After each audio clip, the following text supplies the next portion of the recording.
Oferecimento Bradesco. Entre nós, você vem primeiro.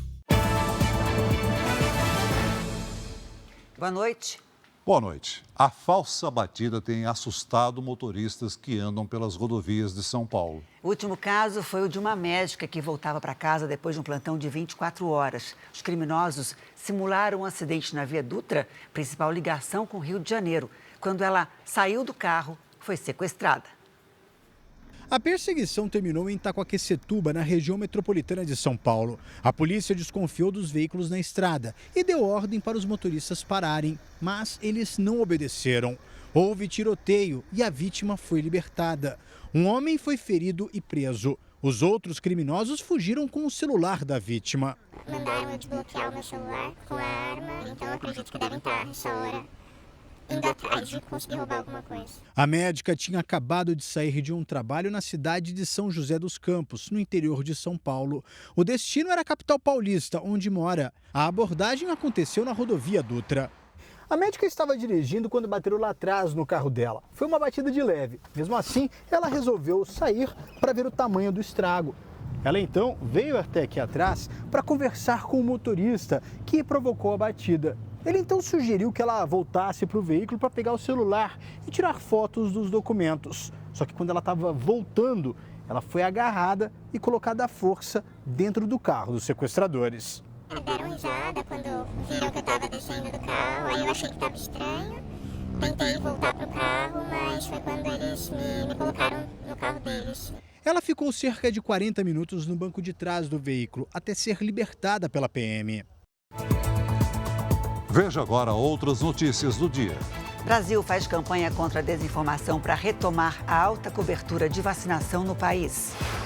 Exclusivo, 58 mil presos aguardam julgamento nas cadeias paulistas. Polícia prende 2 suspeitos de agredir e matar paciente numa clínica de reabilitação. Quem é o francês que parou o agressor que atacava crianças em um parque infantil? Donald Trump se torna réu por ocultar documentos secretos depois de deixar a presidência dos Estados Unidos. Na série especial, como a chegada dos parques eólicos aquece a economia das cidades.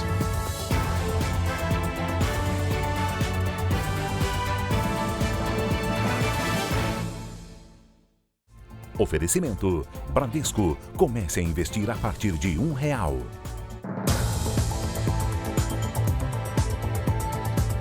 2 homens foram presos depois que um paciente de uma clínica de reabilitação foi espancado até a morte em Mauá, na Grande São Paulo. O crime teria sido cometido por um terapeuta que, segundo testemunhas, tortura e agride os pacientes. A unidade de recuperação ficou fechada nesta sexta-feira. Do lado de dentro, nenhuma movimentação de pacientes ou funcionários. A vítima deu entrada no centro de reabilitação na semana passada para tratar a dependência em alcoolismo. Segundo testemunhas, ele foi espancado até a morte por um terapeuta da clínica que foi preso em flagrante logo após o crime. Pacientes relataram que o funcionário já era conhecido pelo comportamento agressivo e que já tinha feito ameaças a outros internos. Uma paciente que, com medo, não quis se identificar, conta que o terapeuta andava armado. Ele agia na agressividade, ele coagia todo mundo, ele manipulava todo mundo, mas sempre com agressões. Ele mostrava arma, ele andava sempre com uma faca no bolso. Um dos responsáveis pela clínica também foi preso. Nós tentamos conversar com a direção da unidade, mas não conseguimos contato. Na internet, a clínica oferece internação involuntária com acompanhamento especializado de psicólogo, psiquiatra, terapeuta, nutricionista e enfermeiro. Mas após o crime, os pacientes não querem voltar. Estou bem traumatizada, eu quero voltar para minha família. A morte foi registrada pela polícia como suspeita de tortura e lesão corporal. Os 2 presos negaram à polícia envolvimento na morte do paciente. Motoristas fizeram manobras arriscadas próximo ao público num evento de carros em Goiânia. Segundo os organizadores, a prefeitura tinha autorizado interromper o trânsito no local. As imagens mostram os motoristas praticando uma manobra conhecida como drift, que são feitas com o carro derrapando. Os registros foram feitos por moradores de um prédio que fica numa avenida em frente ao estacionamento do shopping, onde acontecia o evento. Meu Deus, o povo! Repare que ao lado existe um circo e um restaurante. Não existe barreira de proteção e o público assiste às manobras bem perto dos veículos. Um homem chega a tocar num dos carros.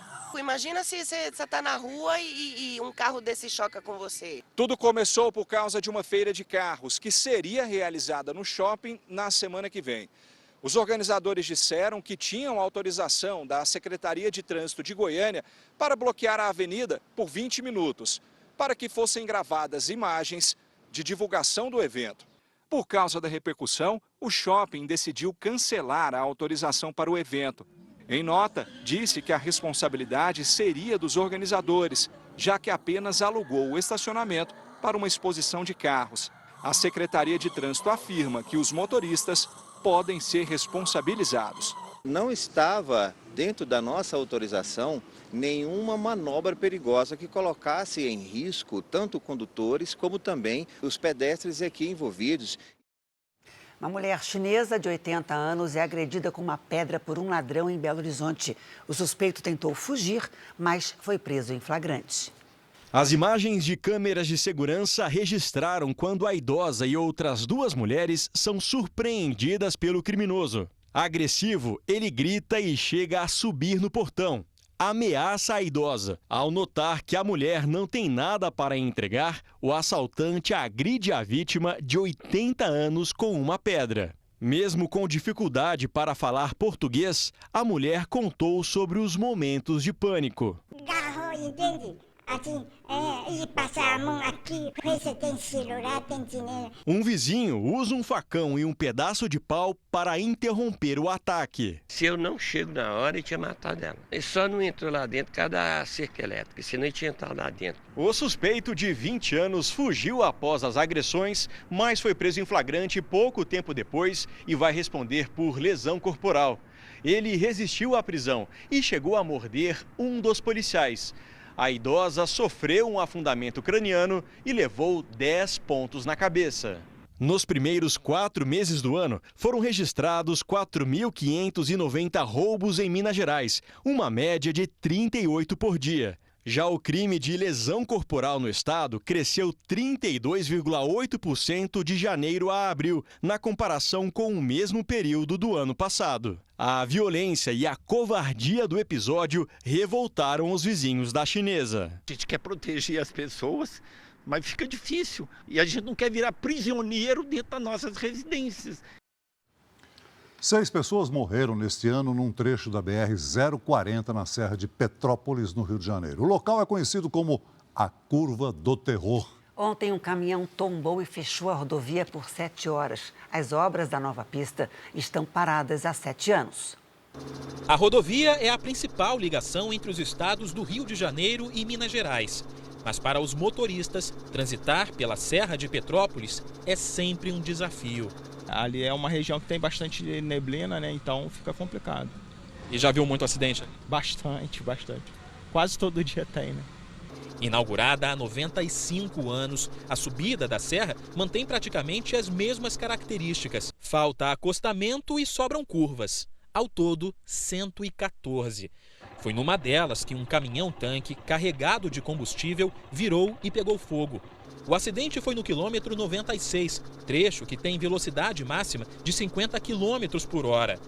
Por ser uma curva bem fechada, os acidentes são frequentes. A via ficou interditada por 7 horas e só foi totalmente liberada no início da noite desta sexta. O motorista morreu no local e as chamas atingiram outros 5 veículos. Um levantamento feito pela concessionária que administra a via mostrou que desde o início do ano, 6 acidentes foram registrados no mesmo trecho. Por causa do alto índice de perda de controle do veículo, o local ficou conhecido como a Curva do Terror. As obras da nova subida da serra, que dariam fim às curvas sinuosas, estão paralisadas há 7 anos. De um lado, a concessionária afirma que o governo federal não cumpriu obrigações do contrato de concessão. Já o Tribunal de Contas da União identificou em 2017 sobrepreço no valor de 400 milhões de reais na obra, além de superfaturamento de 51 milhões. Em 2018, a Concer, que administra o trecho, entrou em recuperação judicial. Este especialista diz que medidas simples de sinalização poderiam ajudar a reduzir acidentes na subida da serra. Com o reforço da sinalização viária, tanto vertical como horizontal, já pode diminuir o número de acidentes, até mesmo para o motorista ter mais atenção à sinalização, que até muitos dos acidentes, infelizmente, hoje acontecem por imprudência do motorista. Nesta manhã, 2 carros bateram de frente em outro trecho da BR-040, em Congonhas, Minas Gerais. Um dos veículos capotou e ficou destruído. Uma pessoa morreu e 6 ficaram feridas. Um helicóptero ajudou no resgate de uma criança e a pista ficou parcialmente interditada. E foi liberada hoje à tarde a BR-262 em Minas Gerais. A rodovia ficou interditada por 22 horas por conta de um grave acidente. Uma pessoa morreu e 2 ficaram gravemente feridas no engavetamento de um carro e 4 carretas. Segundo a Polícia Rodoviária Federal, um carro invadiu a pista contrária da estrada e bateu de frente com uma carreta em Nova Serrana, na região central de Minas Gerais. O caminhão tombou e derramou piche. Outras 3 carretas bateram em sequência. O motorista do carro morreu no local do acidente. Uma mulher de 43 anos e uma criança de 8 anos, que também estavam no veículo, seguem internadas com fraturas graves. Os condutores dos caminhões não se feriram. 10 milhões e 500 mil brasileiros têm direito a sacar o dinheiro do PIS/PASEP. A Caixa Econômica já reservou 25 bilhões de reais para os pagamentos. O saque deve ser feito até o dia 5 de agosto. Quem trabalhou com carteira assinada na iniciativa privada ou no setor público entre 1971 e 1988 tem direito a fazer o saque. A Caixa Econômica separou mais de 25 bilhões de reais para os pagamentos. A consulta pode ser feita pela internet ou pelo aplicativo do FGTS. É possível escolher a forma de saque, crédito em conta ou presencial, direto em uma agência. O saque deve ser feito até o dia 5 de agosto. Depois dessa data, o dinheiro que não for retirado vai para o Tesouro Nacional. E aí, para ter acesso aos valores, será preciso entrar com um recurso num prazo de até 5 anos. No caso de trabalhadores que morreram, o saldo pode ser retirado pelos herdeiros. Jason já vai conferir se tem um dinheiro extra a receber. Até 88, para trás, a gente tem alguma coisa. Vai que a vez tem algum resíduozinho, né? Termina daqui a pouco o julgamento sobre quem vai ocupar a vaga de Deltan Dallagnol na Câmara dos Deputados. O Supremo Tribunal Federal analisa a decisão liminar que determinou que o suplente do deputado cassado deve tomar posse. Vamos a Brasília com a Renata Varandas. Oi, Renata, boa noite para você. Oi, Janine, boa noite para você. Celso, boa noite a todos. Olha, 7 ministros já votaram. Alexandre de Moraes, Gilmar Mendes, André Mendonça e Carmen Lúcia seguiram o voto do relator, que é o ministro Dias Toffoli.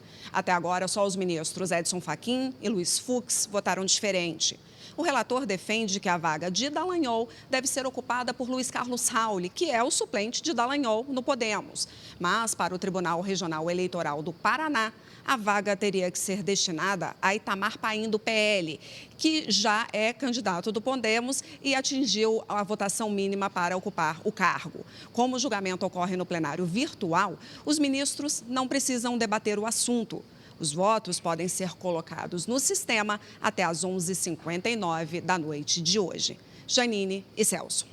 Obrigado, Renata. E num outro julgamento, a maioria dos ministros do Supremo Tribunal Federal votou para tornar réus mais 70 denunciados por envolvimento na invasão e na depredação das sedes dos 3 poderes em Brasília no dia 8 de janeiro.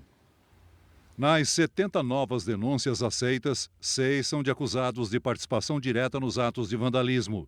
Nesse caso, os crimes são mais graves, como associação criminosa armada, tentativa de golpe de Estado, deterioração de patrimônio da União. As outras 64 denúncias são por incitação a atos golpistas. Esse é o 7º bloco de julgamentos. A sessão no plenário virtual termina logo mais às 11h59. Até agora, sem incluir o julgamento de hoje, o Supremo já tornou réus 1.176 acusados de participação nos atos do dia 8 de janeiro. O dólar fechou hoje no menor valor desde junho do ano passado. A moeda americana foi negociada a R$ 4,87. Na Bolsa de Valores, o Ibovespa encerrou o dia em alta de 1,33%, acima dos 117 mil pontos. Na França, um homem ficou conhecido como o herói da mochila. Ele enfrentou um agressor que atacou crianças num parque infantil. Com a mochila, o homem conseguiu impedir o agressor de continuar o ataque. Revoltado, o francês chora em frente ao local do ataque.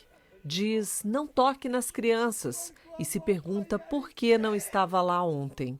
Várias pessoas deixaram flores, ursos e homenagens no parque onde as 4 crianças foram feridas à faca. 2 ainda estão em estado grave e 2 aposentados não correm risco de morrer. O local fica nos Alpes franceses, na cidade de Annecy, a quase 600 quilômetros de Paris. O principal suspeito é um refugiado sírio. Ele viveu 10 anos na Suécia, onde conseguiu asilo. Entrou na França legalmente apresentando documentos suecos. Testemunhas dizem que a atitude de um homem foi decisiva para impedir que outras crianças fossem feridas. Ele é de Paris e estava passando pelo parque quando percebeu que se tratava de um ataque. Eu não podia deixar as pessoas indefesas serem atacadas, diz Henry. Ele tirou a mochila das costas e correu atrás do agressor. Era o tempo que a polícia precisava para chegar e prender o homem. O presidente francês Emmanuel Macron esteve na cidade e agradeceu pela coragem. Henry agora é um herói, o herói da mochila. Promotores americanos vão apresentar 37 acusações contra o ex-presidente Donald Trump, que deve se apresentar a um tribunal na semana que vem. De acordo com a investigação, Trump guardou ilegalmente em casa documentos confidenciais de programas nucleares e de defesa dos Estados Unidos. Donald Trump confirmou em um vídeo pela própria rede social que terá de se apresentar a um tribunal em Miami. A administração corrupta de Biden informou aos meus advogados que fui indiciado, aparentemente devido à farsa das caixas, afirmou Trump, que se declarou inocente. A Casa Branca não comentou o assunto. O ex-presidente se refere aos 13 mil documentos apreendidos no ano passado, na casa dele na Flórida. Mais de 100 arquivos eram considerados sigilosos. Nos Estados Unidos, o indiciamento torna um investigado réu. Entre os possíveis crimes, Trump pode responder por espionagem, obstrução da justiça e conspiração. Trump terá que se apresentar à justiça na próxima terça-feira e deve se tornar réu pela segunda vez. Em abril, ele compareceu a um tribunal aqui de Nova York para depor sobre um suposto pagamento de suborno a uma atriz americana com quem ele teria se relacionado antes das eleições de 2016. O ex-presidente teria registrado como serviços jurídicos o pagamento feito a um advogado para que ele supostamente comprasse o silêncio da atriz de filmes adultos Stormy Daniels. O promotor de Nova York vai tentar convencer o júri de que a declaração falsa de pagamento serviu para beneficiar Trump nas eleições. Documentos considerados sigilosos já foram encontrados na casa de Joe Biden. O atual presidente chegou a permitir que fossem realizadas buscas na residência oficial. Os arquivos eram do período em que ele ocupou a vice-presidência no governo de Barack Obama. O Departamento de Justiça dos Estados Unidos alega que, no caso de Trump, ele dificultou a devolução dos papéis. O ex-presidente é o principal nome do Partido Republicano para as eleições do ano que vem. Os processos na justiça não impedem que ele concorra ao cargo. Uma operação de policiais civis e militares com apoio do Corpo de Bombeiros apreendeu 27 quilos de drogas num barco de passageiros no Pará.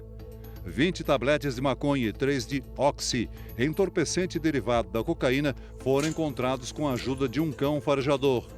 Um homem foi preso e levado para uma das penitenciárias do estado.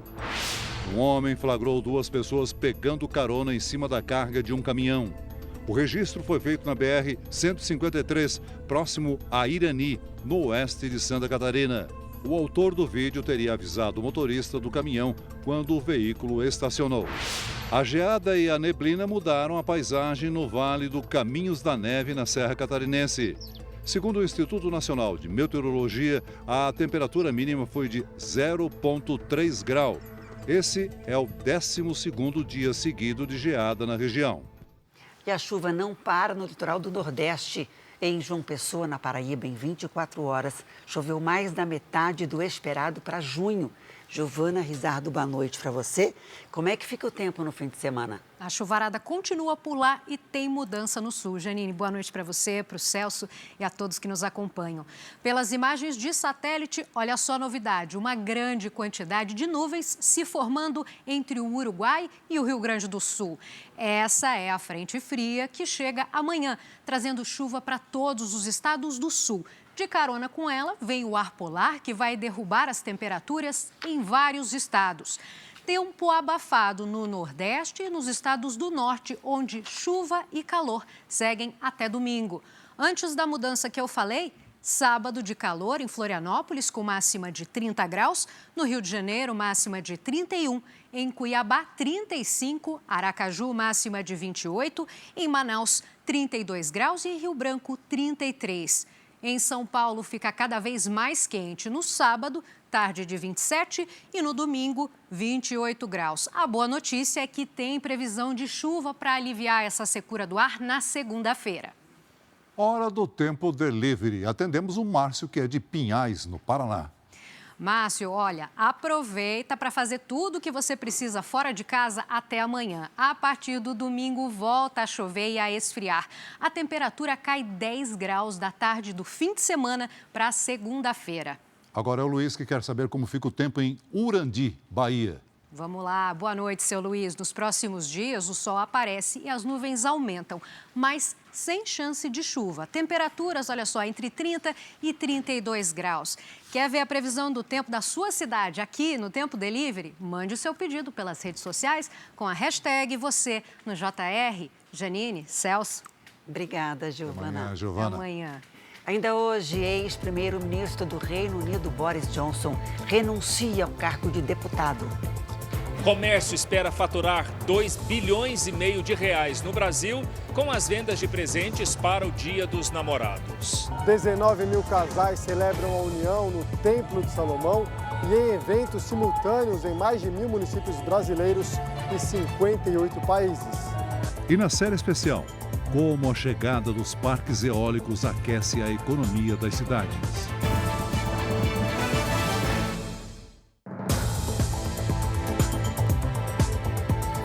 O desaparecimento de um empresário de Minas Gerais completa uma semana. Ele viajou para o Rio Grande do Sul para cobrar uma dívida de quase R$1 milhão. A polícia concentra as buscas numa área rural do município de Santo Antônio da Patrulha. As informações ainda estão restritas para não atrapalhar as investigações. As buscas se concentram em uma área de mata que fica em Santo Antônio da Patrulha, a 82 quilômetros da capital gaúcha. Eles chegaram ao endereço rastreando o sinal do celular do empresário. A polícia não confirma, mas um óculos que pode ser da vítima foi encontrado no local. Ele foi visto pela última vez na sexta-feira da semana passada. O empresário, de 41 anos, é proprietário de uma revenda de carros em Belo Horizonte e veio ao Rio Grande do Sul para encontrar um parceiro de negócios. De acordo com a polícia, o motivo da viagem era para cobrar uma dívida. Samuel teria aproximadamente R$1 milhão a receber. O homem, apontado como o negociador com quem Samuel veio se encontrar, estaria em dívida após receber 11 carros para revenda. Ele foi preso no início da semana. Os veículos não foram encontrados pela polícia. Um vídeo flagrou o momento em que um motociclista é derrubado de propósito por um carro em Salvador. O motorista não parou para prestar socorro. O motociclista, que foi socorrido com ferimentos nos braços e nas costas, disse que discutiu com o motorista minutos antes. Ele não corre o risco de morrer. Quem vai pagar o jantar no Dia dos Namorados? Uma pesquisa aponta que quase metade dos casais divide as despesas do dia a dia. Esse equilíbrio nas contas ajuda na saúde financeira, o que pode garantir o presente. O Vinícius e a Vitória organizaram as contas de casa para que o Dia dos Namorados não passe em branco. Aí você paga essa daqui, e a do mercado a gente divide, e essa aqui da água a gente divide também. Deu para ouvir que foi tudo muito bem acertado entre eles, para que esse 12 de junho seja realmente uma data romântica e com presente. Um pouco difícil, tem muita conta para pagar aí, mas creio eu que vai sobrar alguma coisa aí para a gente sair um pouco e tentar comprar um presente para ela aí também, né? Eles namoram há 5 anos e desde que passaram a morar juntos no ano passado, dividem todas as despesas da casa. Mercado, farmácia, gás, o aluguel. Não pesa, né? Nem para um, nem para outro, e sempre sobra alguma coisa, não? Aí quando sobra, sobra para os dois também, né?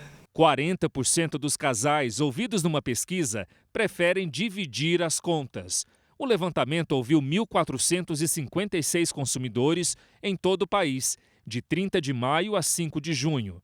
Apenas 5% revelaram não ajudar nas finanças do casal.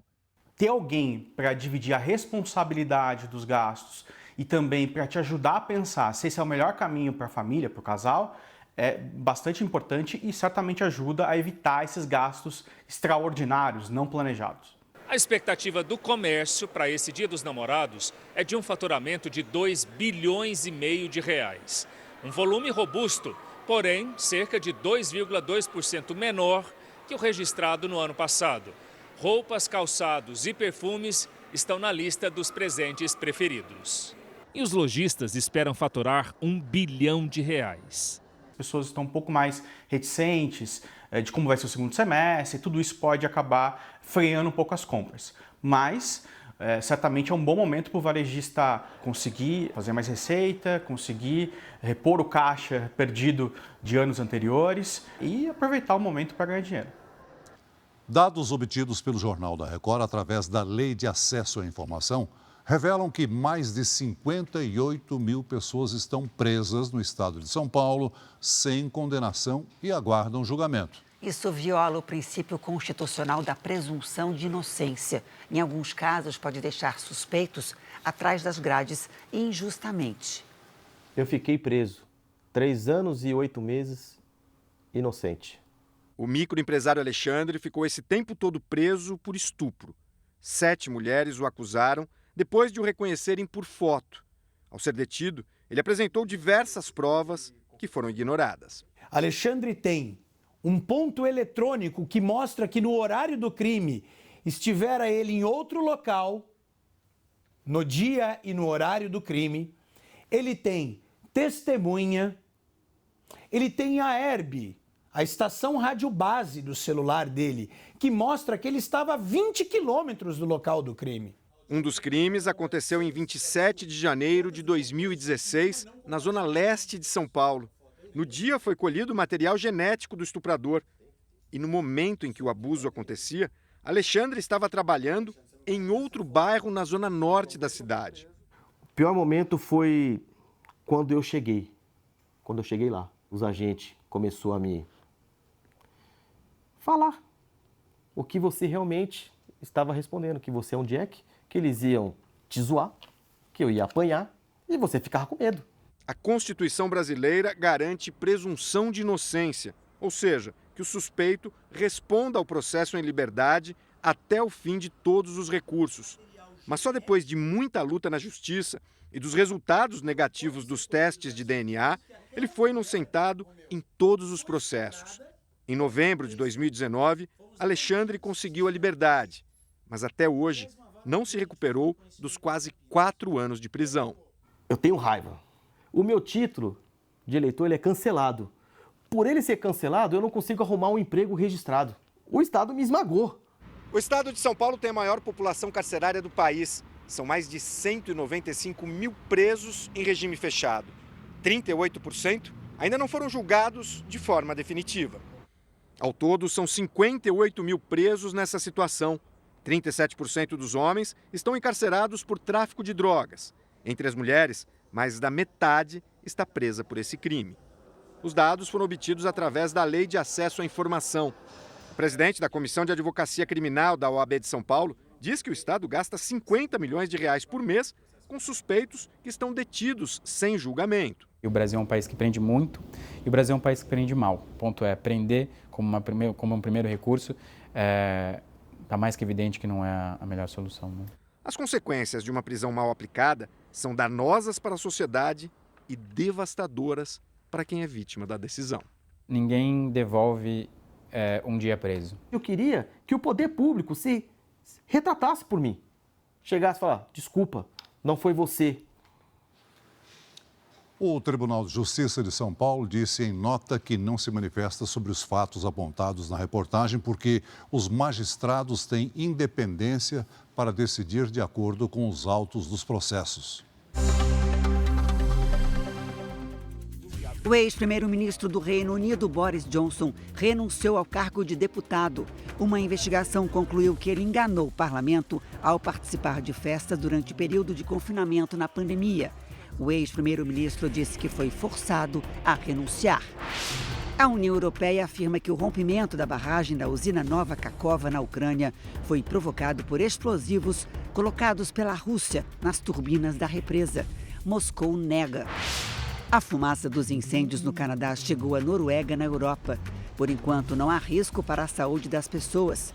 Em Nova York, a qualidade do ar passou para o nível moderado depois de 2 dias no grau crítico. O vulcão Anak Krakatoa, na Indonésia, entrou em erupção e expeliu uma coluna de cinzas de mais de 3 quilômetros de altura. Não há registro de danos ou vítimas. Cerca de 19 mil casais realizaram o sonho de se casar ao mesmo tempo em várias partes do mundo. Foi durante a celebração anual de casamentos da Igreja Universal. A cerimônia é feita no Brasil e em outros 61 países. Um dia de sonhos, expectativa e muita emoção. Tá olhando para ela agora, tá passando o que na sua cabeça? Muita emoção, né? O coração tá acelerado? Sim. É tudo de maravilhoso. A melhor coisa que tem. Juntos há 27 anos, Kira e Lourival decidiram oficializar a união na cerimônia especial. É o sonho de qualquer mulher, né?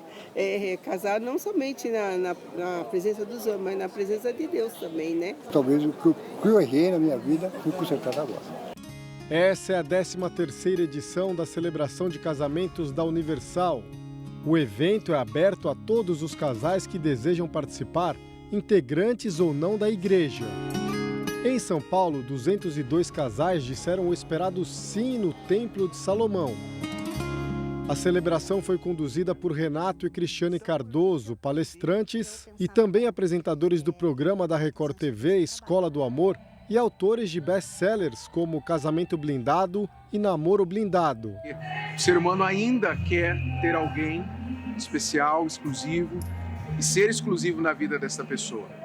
Então, hoje a gente vê esse sonho sendo realizado e a gente fazer parte disso é uma alegria imensa que volta pra gente. Casar as pessoas dá uma alegria muito grande, porque a gente faz parte, né? A gente acaba fazendo parte dessa união deles, né? Esse é um momento de grande emoção, esperado há meses ou até há anos pelos casais. Tapete vermelho, tudo pronto para a entrada triunfal no Templo de Salomão para a celebração dos casamentos. Renato e Cristiane compartilharam experiências importantes da vida deles com os casais. Um momento especial para todos. E eu posso falar isso para você, porque nós tivemos um casamento ruim, muito ruim, que queríamos desistir, queríamos separar, porque não nos acertávamos. Mas hoje nós temos um casamento que é esse céu na terra. A alegria do Templo de Salomão se espalhou pelo país e pelo mundo. Foram no total 19.400 casamentos celebrados simultaneamente. No Brasil, os noivos trocaram alianças em mais de 1.000 cidades nos 26 estados e no Distrito Federal. Casais unidos numa única certeza, a de compartilhar uma vida em comum. É incrível. É uma sensação diferente, né? Receber essa bênção. A gente fica muito feliz, né? Graças a Deus. Um sonho realizado. As celebrações do casamento simultâneo da Universal cobriram o mapa do mundo inteiro. Casais no Canadá, Estados Unidos, países da América Central, ilhas do Caribe e em toda a América do Sul.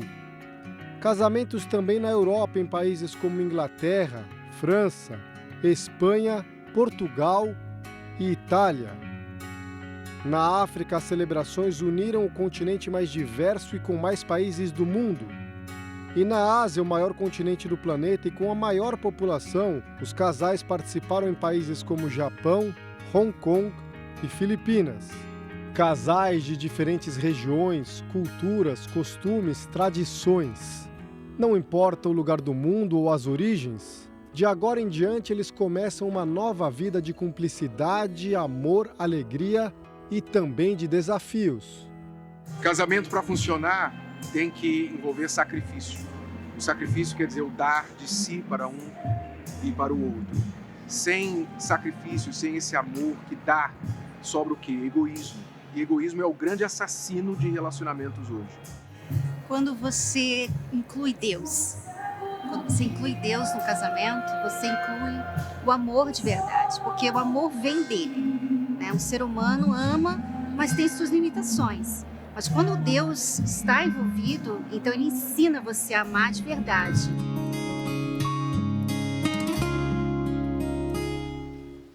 Veja a seguir, no Dia Mundial da Imunização, um alerta para a queda no índice de vacinação aqui no Brasil. Pelo menos 13 milhões de brasileiros têm algum tipo de doença rara. A falta de um mapeamento dos portadores e de tratamento médico prejudicam pacientes e famílias. Daqui a pouco, a consequência emocional deixada nas pequenas cidades pelos trabalhadores que implantaram as torres de energia eólica, os filhos do vento.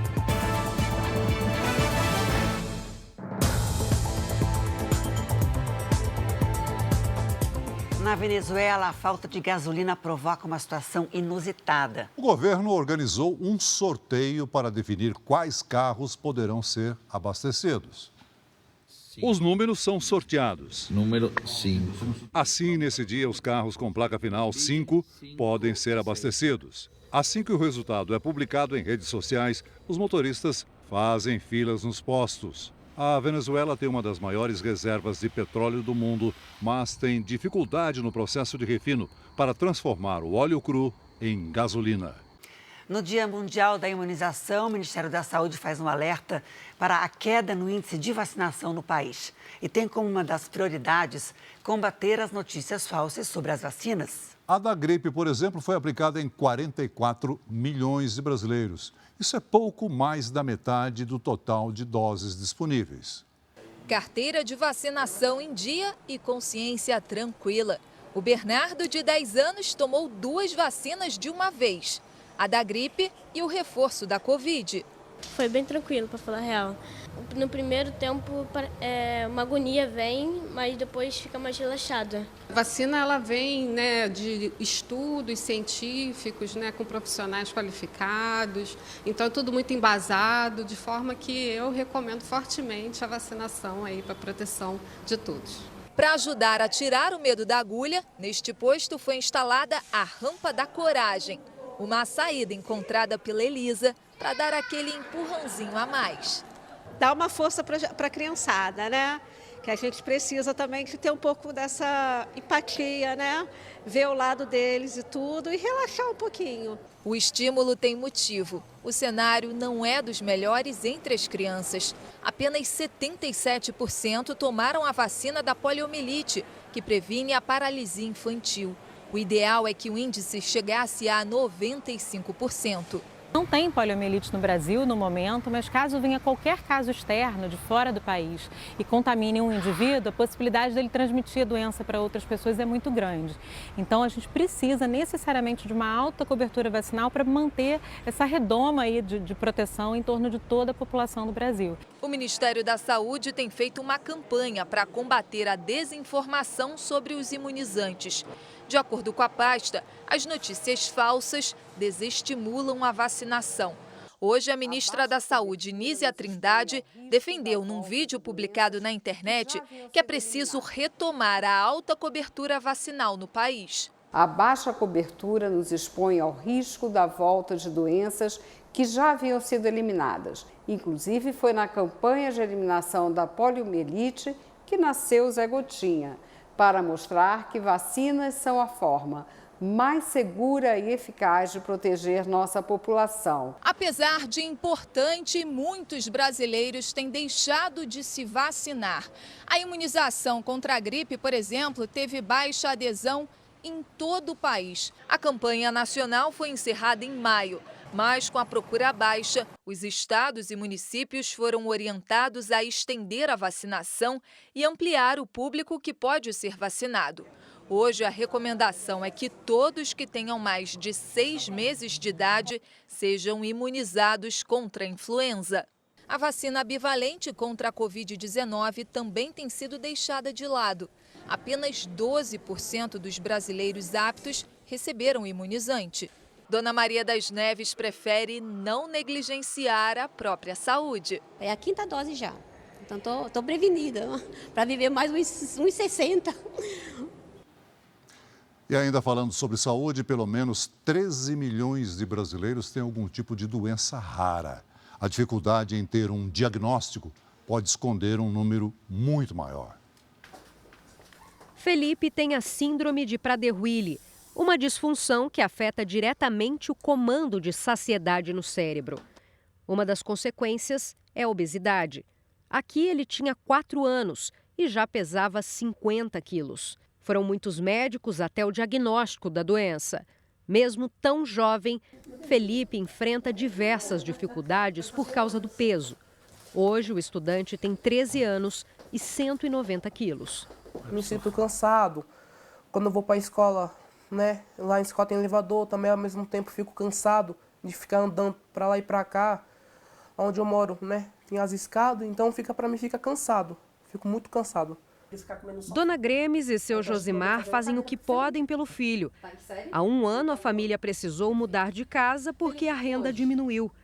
Morando de aluguel e sem condições de bancar um tratamento particular, ele precisa passar por consultas com vários especialistas, por se tratar de uma doença rara. E para isso, existe uma fila grande.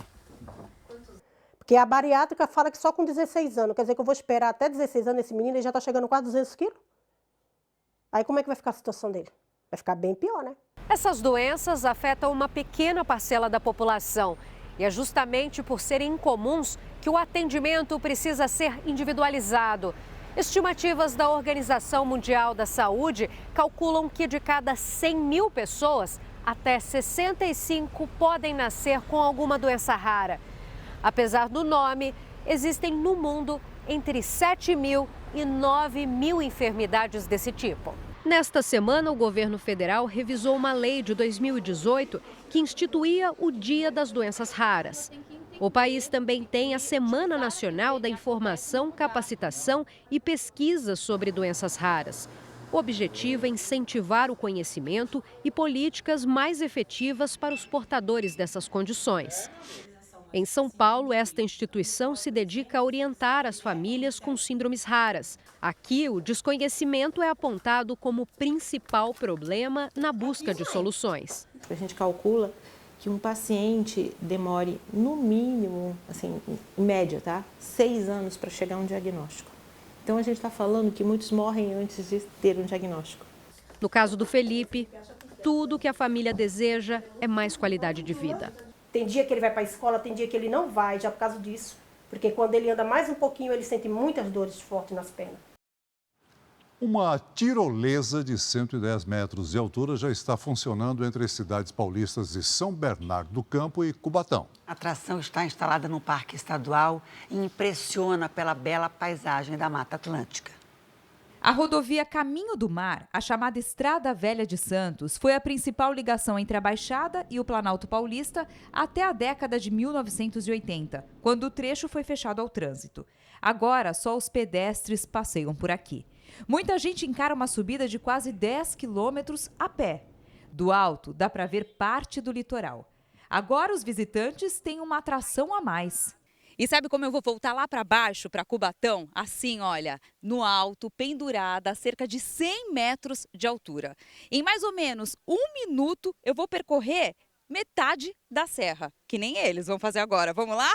3, 2, 1, vai! Uhul! As descidas são em dupla. A tirolesa tem meio quilômetro de extensão e muita adrenalina.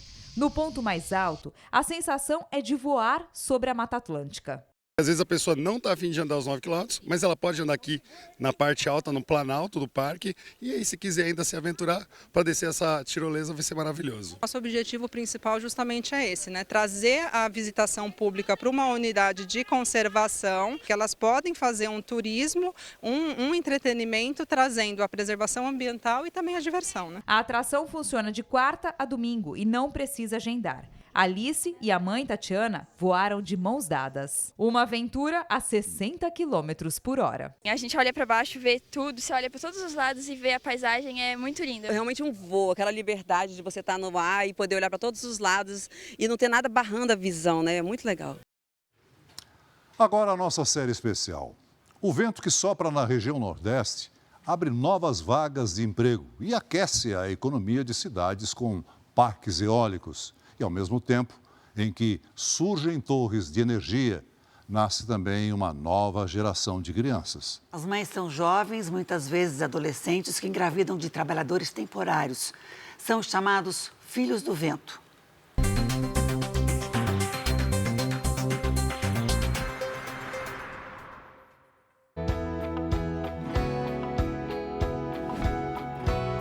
O professor Aderivaldo acaba de fazer uma cirurgia nos olhos, mas isso não o impede de ter uma visão ampla sobre as consequências da instalação dos parques eólicos em Santa Luzia, no sertão da Paraíba. Como um dos pontos positivos, por exemplo, ele cita o aumento na arrecadação do imposto sobre serviços cobrado durante a construção das torres de energia. Que aqui em Santa Luzia, a elevação é considerável, né? Sai de pouco mais de R$1 milhão para 78 milhões de reais, um pouco mais. Esse processo de construção do parque, ele aqueceu a economia da cidade. Santa Luzia fica a 270 quilômetros da capital da Paraíba, João Pessoa. É uma cidade pequena, pouco mais de 15 mil habitantes. Aqui e em outros 3 municípios vizinhos estão instalados 23 parques eólicos. O mais recente deles foi inaugurado em março deste ano. O complexo de energia renovável é o primeiro considerado híbrido no Brasil, porque faz a integração de 2 parques, um de energia eólica, que possui 136 aerogeradores, e outro de energia solar, com 228 mil painéis. A gente, graças a Deus, hoje saiu de umas terras que estavam improdutivas, porque o pessoal estava indo embora e não estava plantando, onde a gente hoje está gerando energia para o Brasil todo. E está trazendo algum recurso para o pessoal. No terreno do Severino, 4 torres eólicas geram uma renda extra, dividida entre 17 irmãos e a mãe. O bastante para permitir a abertura de um restaurante com a mulher e a filha. Se não fosse a eólica, você poderia ter montado o restaurante? Não, dificilmente, porque o acesso era ruim, não vinha gente de outros lugares visitar e também não tinha o fluxo que tem no meio da semana, que é o pessoal que faz a manutenção dessas torres. Em nota, a empresa Neoenergia, responsável pelo parque eólico em Santa Luzia, afirmou que os valores pagos aos proprietários destas terras injetam mais de R$600 mil por mês na economia da cidade. No litoral do Rio Grande do Norte, a Francisca também vê pontos positivos com a chegada dos parques eólicos, principalmente pela geração de empregos. Tenho 2 filhos que estão empregados na eólica. Antes eles faziam o quê? Antes, trabalhavam com a pesca, na pesca com o pai. E hoje eles fazem o quê? Hoje, eles trabalham na energia eólica. Um como operador de usina e outro auxiliar de operador. Além dos impactos ambiental e social provocados pelas torres eólicas, existe uma consequência emocional que muito pouca gente conhece. A gravidez de jovens e adolescentes que, durante as obras, tiveram um relacionamento com os trabalhadores das empresas e acabaram abandonadas. Destas gestações, nasceu uma geração de crianças que ficou conhecida como os filhos do vento.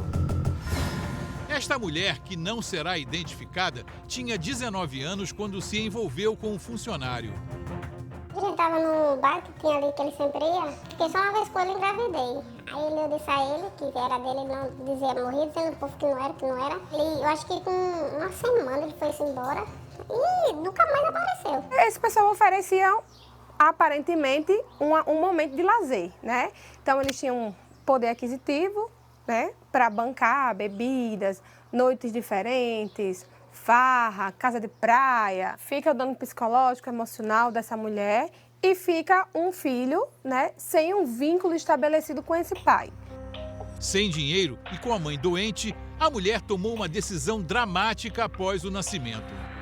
Eu sofri por ter dado meu filho, né, porque a pessoa passa 9 meses com o filho na barriga e tirar dos braços para dar. A criança vive na mesma cidade. Com a ajuda de um juiz, encontrou uma família adotiva. Para a mãe biológica, é a visão de um passado que teme em bater a porta. Eu me arrependo por ter dado ele, entendeu? Mas eu acho que foi o momento pior da minha vida. Hoje eu vejo ele e meu Deus, não acredito que eu dei um filho assim.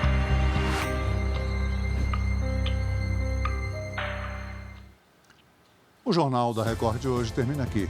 Essa edição na íntegra e também a nossa versão em podcast estão no Play Plus e em todas as nossas plataformas digitais. À 00:30 tem mais Jornal da Record, que agora com a série Reis. Logo depois de Jesus, tem uma atividade que vai definir quem são os novos donos da mansão na Grande Conquista. Boa noite para você. Boa noite.